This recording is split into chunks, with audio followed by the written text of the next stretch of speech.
Mara baada ya kumaliza mchezo wetu wa kwanza dhidi ya Petro Atletico, sasa tunaingia katika mchezo wetu wa pili wa hatua ya makundi ya ligi ya mabingwa Afrika. Jumatano kuamkia Alhamis alfajiri, ambayo itakuwa ni safari ya kutoka Dar es Salaam kwenda mpaka Addis Ababa, Ethiopia.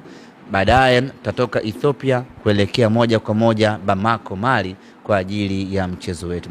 Safari ya takriban masaa 8 mpaka 9 hivi ya kutoka Tanzania kufika mpaka Mali.